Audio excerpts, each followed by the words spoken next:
Let's jump into studs and duds because we got to talk about some people who are going to overcome their expectations this week and people who are going to underperform. Wes, start us out with your stud for week 2 of the NFL season. My stud, week 2, is Ramondre Stevenson, running back for the New England Patriots. We were a little surprised with how Ezekiel Elliott performed last week. I think it was something that we considered into how this might affect Stevenson and Zeke. Not too much. We didn't touch on it a lot because it wasn't a bad enough performance by Stevenson to say, oh, maybe Zeke is going to be a 50-50 split in the backfield. It's going to be a tandem. And Zeke also didn't do enough to make us think like, oh, maybe we should draft Zeke. But Stevenson did not perform as the second round, third round talent that we drafted him, especially before Zeke signed with New England. But he will this week against the Miami Dolphins on Sunday night because Austin Eckler just put up a ton of points against that defense. And Joshua Kelly had 91 yards rushing as well. So you put that together, Stevenson, who is a beast, is going to do so very well against the Dolphins defense. And on top of that, he is going to get targeted a ton. He is one of Mac Jones's go-to targets. Something I saw in preseason as well is how many play designs for that Patriots offense were throws to the running back. So you're going to have great ground game from Stevenson and PPR value, which is something that blew my mind when we were first putting together running back rankings during this offseason. It was like, oh my gosh, he had like 70 targets. It's going to be amazing. Week 2 is going to prove to you this very Sunday night why Ramondre Stevenson was the guy you drafted as your RB1. He's only projected at 13 points. Blow that out of the water. He could get that in a single play. Honestly. Yeah. Single scoring play, that's going to be an easy stud for me this week. Yeah, Ramondre is a guy that I love a lot. And yes, Wes, you are correct. We watched the Los Angeles Chargers absolutely destroy the Dolphins' run defense. For the sake of being a Dolphins fan, I hope this does not go your way here with him being a stud. I hope we figure out this run defense for Miami. But even if we do, Stevenson is a threat in the passing game as well. I believe he saw 6 targets last week. He caught a receiving touchdown last week, if I'm correct. I believe I am.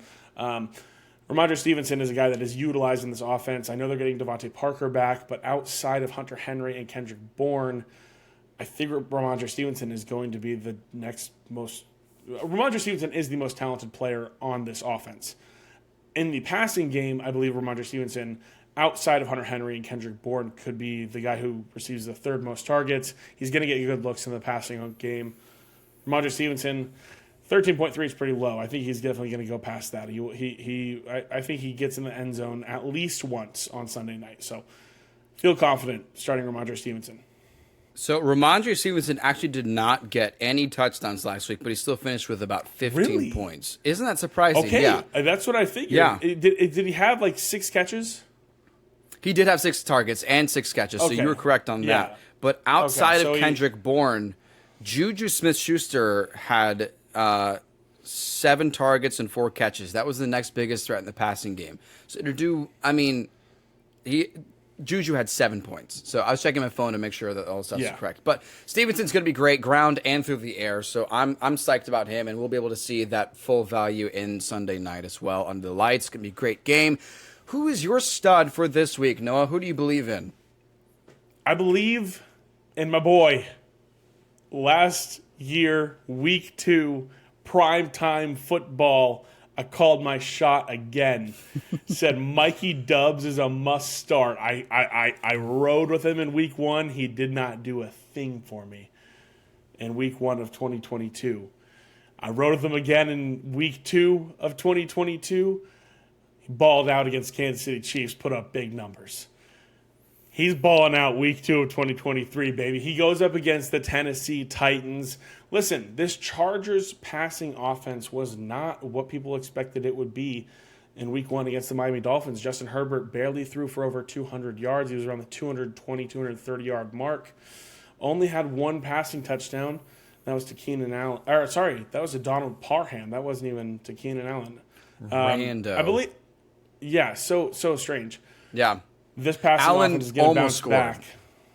Right. Allen almost scored. He came up like a yard short, and then Eckler or Kelly ran it in, one of the two. Or actually, no, I believe it was a touchdown to Parham. Either way, weird passing day for this Chargers offense. Not how Kellen Moore wanted to start off the season. And listen, they get the Tennessee Titans this week. Saints wide receivers last week against the Tennessee Titans averaged 16.4 fantasy points. Rashid Shaheed had 19 fantasy points against the Titans. Chris Olave was around like the 9 or 10 catch mark with over 120 yards. Like, he was out there balling out. The Titans defense is susceptible to the passing game. I believe Mike Williams is the deep threat guy on this offense. And while Quentin Johnston will make his mark on this offense, I do believe that Mike Williams still is the number 2 target behind Keenan Allen and just ahead of Gerald Everett. Obviously, Austin Eckler will get his touches as well. But for the people who are going to be running routes down the field, Mike Williams is a guy that I'm excited about. I think he gets in the end zone. I think he gets at least 70 yards this week, and he has at least 4 touchdowns.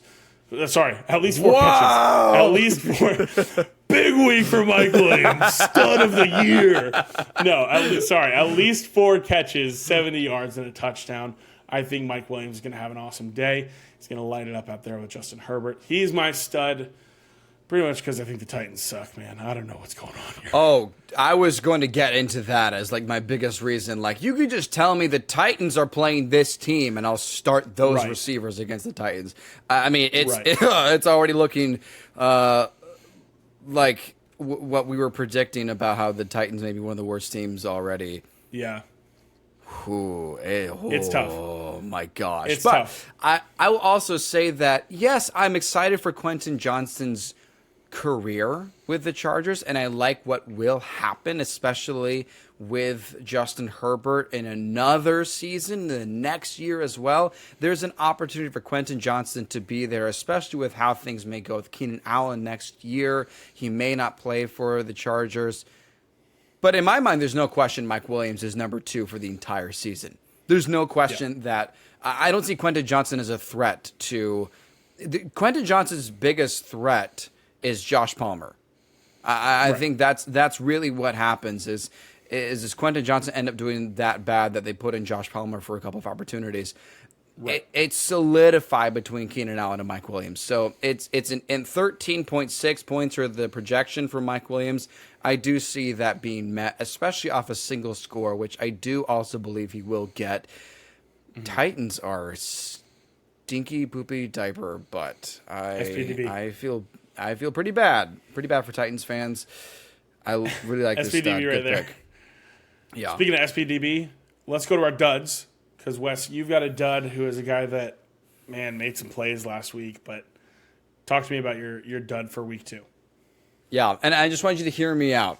Because this is the reason that I believe the projection is correct. Because it's lower than we want out of the New York Jets starting running back Breece Hall. He's my dud. He's projected 10.4 points right now. I think that is going to happen. Because this is what I am predicting from the Cowboys defense. They're going to make Zach Wilson win. They're going to try to make Zach Wilson win. Okay, we're going to stop the run, and you are going to have to beat us to the air, Zach. Obviously, your team doesn't believe in you. They got your replacement, who is twice your age, to lead this team, and then he's out 4 snaps in. Zach Wilson. Yes, he did make a couple of good throws. In fact, he made one really amazing throw on Monday night. And yes, he's got Garrett Wilson, who can make anybody look like a half-decent quarterback.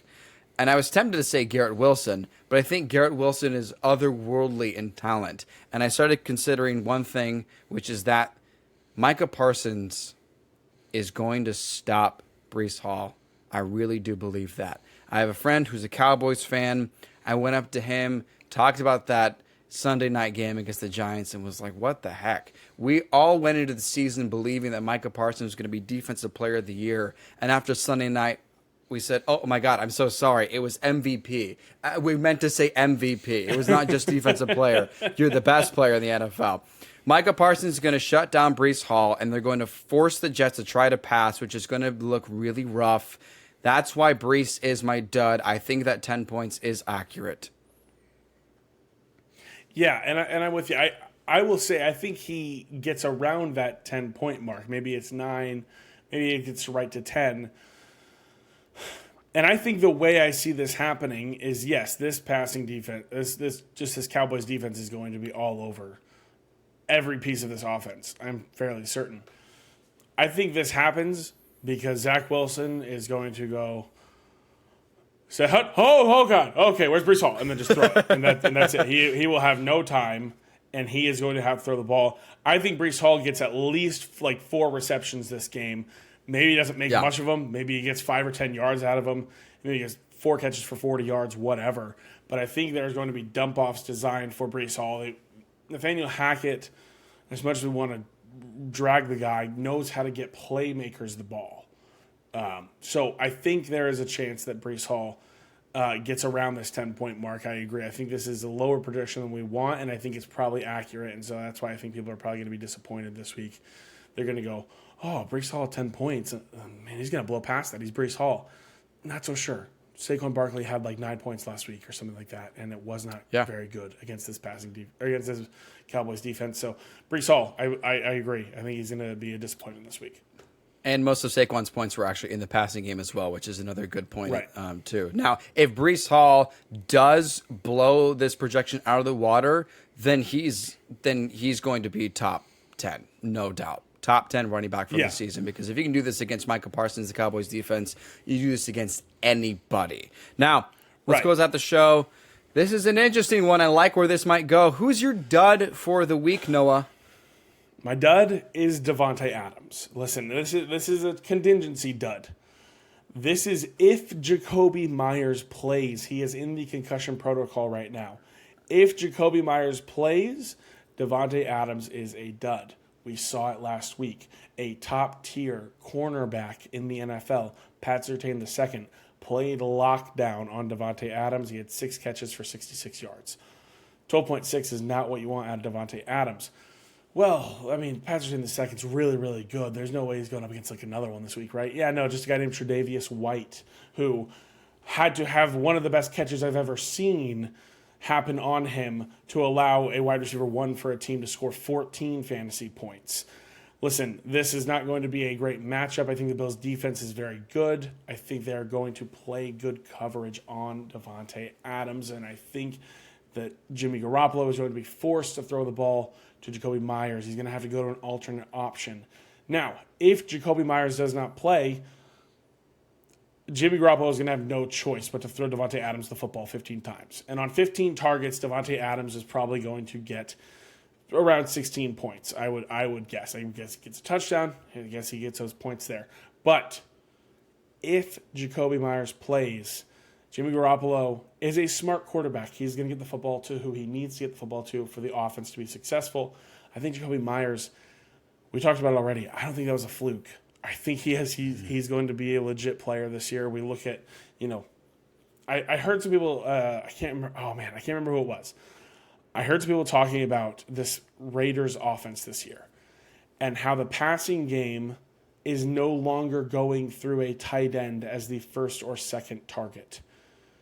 We aren't used to seeing a second wide receiver on the Las Vegas Raiders be fantasy relevant because Darren Waller existed. Hunter Renfrow was a wide receiver 10 a couple of years ago. He was really awesome. That was a season that Darren Waller had first gotten hurt, and he was dealing with injury.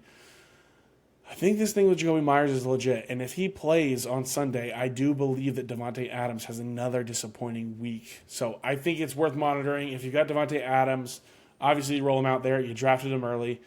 Temper expectations, though. I think it could be a little bit duddy. So he's my dud for week 2. I have nothing to add. I am hooked.